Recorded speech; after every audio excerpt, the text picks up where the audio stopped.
Isyarat-isyarat lain terkait dengan akan terjadinya perang Armageddon. Orang bisa menyaksikan? Sekjen PBB, ya, Antonio Guterres itu pernah menegaskan solusi dua negara satu-satunya cara untuk perdamaian di Palestina Israel. Ya, di Yerusalem tanda petik. Bapak Ibu rahmati Allah, kalau ini terjadi dan solusi ini diterima, Bapak Ibu, maka Palestina akan terpecah menjadi dua. Kalau kita berjalan menuju West Bank, tepi barat, ke kanan itu ke Ramallah. Nanti ada petunjuk arah Ramallah. Itu kampung halamannya Yasser Arafat dan makamnya Yasser Arafat ada di sana. Nah, itu akan menjadi wilayah Palestina, ibu kotanya Ramallah. Ini tawaran dari Antonio Guterres, Sekjen PBB. Cuma ini solusi untuk menyelesaikan konflik Palestina Israel. Adapun jika kita ke kanan, itu kita ke Al-Quds atau ke Yerusalem. Versi kita Al-Quds, versi orang Israel Yerusalem. Artinya jika itu nanti dibagi dua, ini diterima, maka Al-Quds akan jatuh ke tangan Israel. Yerusalem akan menjadi ibu kota Israel. Dan jika itu terjadi, maka Israel akan leluasa menghancurkan kiblat kita yang pertama, Masjidil Aqsa. Ini akan memicu marahnya umat Islam. Di saat itulah Allah akan memberikan hukuman kepada Israel. Nah, ketika perang melawan Persia, Iran, ini berarti kita perang melawan Rusia, karena Rusia dia membantu Persia, Iran, dan juga perang melawan Israel.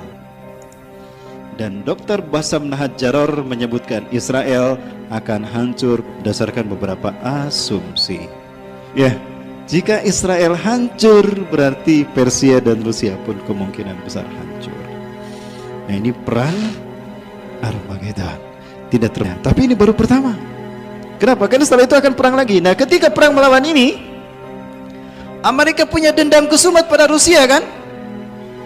Dan Amerika pun sebetulnya sudah capek menjadi budaknya Israel.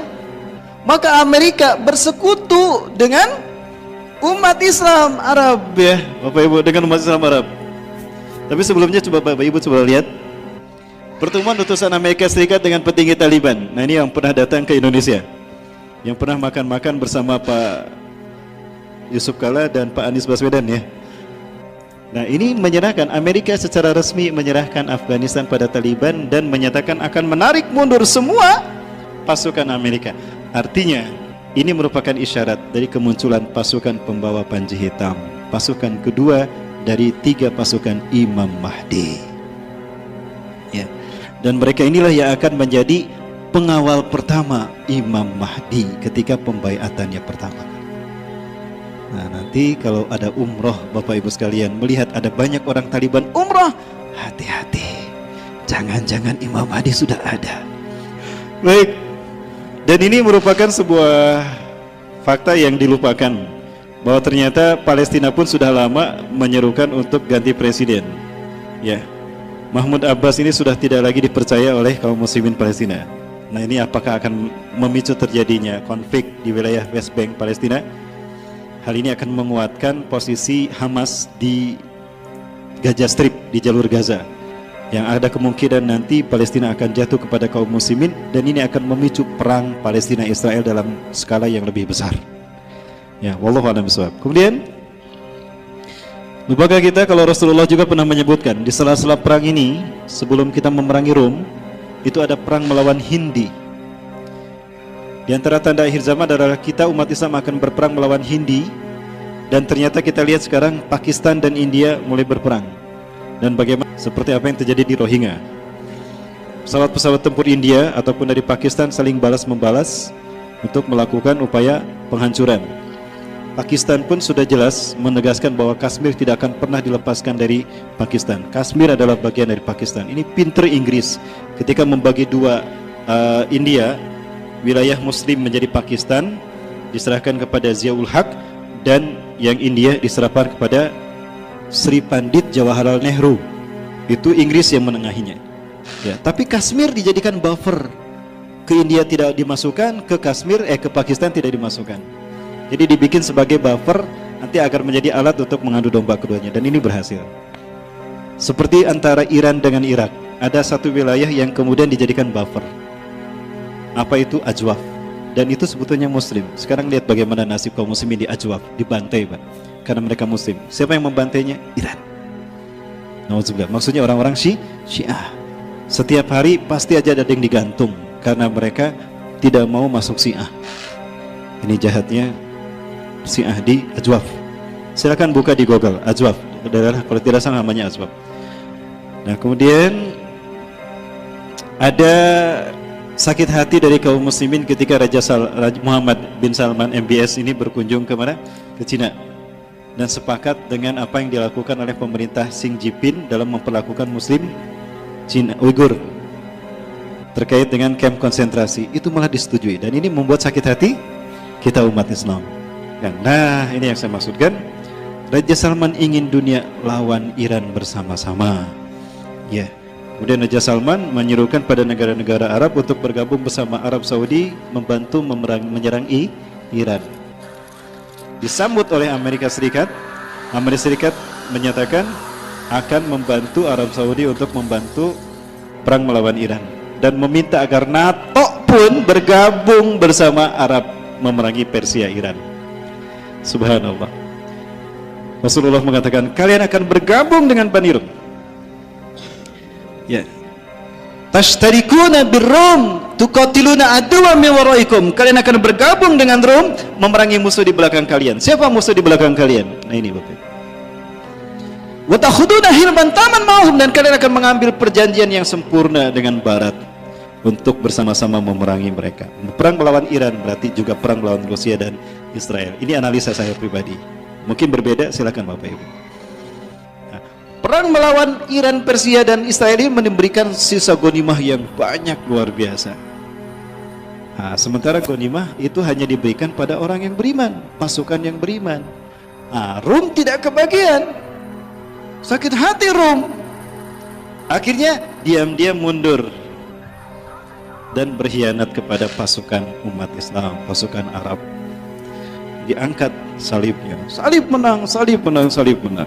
Kata siapa salib menang? Didorong, jatuh, mati. Yang mendorong ditangkap dan mati juga. Nah, disitulah berpisah antara Romawi dengan umat Islam. Ya, mereka kemudian membentuk persekutuan. Ya. Hum yuqatilunakum tahta samanina raya. Mereka bergabung dan memerangi kalian di bawah 80 bendera. Satu bendera 12.000 pasukan, berarti 960.000 nanti. Nah, mereka inilah nanti yang akan menguasai Turki. Namun persekutuan ini terjadi setelah Rom ini dan kaum muslimin betul berhasil menghancurkan Persia dan sekutu-sekutunya. Salah satunya adalah Rusia. Ya, bukan hanya Israel, Bapak Ibu sekalian. Sekarang sebetulnya sudah memanas hubungan antara Amerika dengan Rusia. Artinya memang sudah mungkin juga akan terjadi perang, sehingga persekutuan Rusia, Iran, Israel ini tidak menutup kemungkinan akan terjalin ketika perang melawan Arab dan Amerika, juga NATO. Ya, Turki juga sama. Turki ada kemungkinan melepaskan diri dari NATO, dan dia merupakan negara terkuat yang berani melawan NATO dan berani memberikan veto kepada keputusan NATO jika bertentangan dengan keputusan Turki. Maka alhasil 80 negara ini memerangi Turki. Maka jatuhlah Turki kepada bangsa Rom. Nah, disitulah summatagzuna Rum wa yaftahu Allah. Lalu kalian berperang melawan Rom dan Allah memenangkannya untuk kalian. Ini balas-balasan antara Rusia dengan Amerika Serikat. Begitulah Donald Trump yang juga ikut campur dalam hal ini. Nah, Bapak Ibu rahmati Allah, dalam konflik semacam itulah kemudian muncullah pasukan Panji Hitam dari bumi Khurasan. Dan sekarang isyarat itu sepertinya sudah ada karena Taliban sudah kuat sekarang, ya. Nah, Rasulullah pernah menyatakan, "Yakhruju min Khurasan rayatun sud." Akan keluar pembawa Panji Hitam dari bumi Khurasan.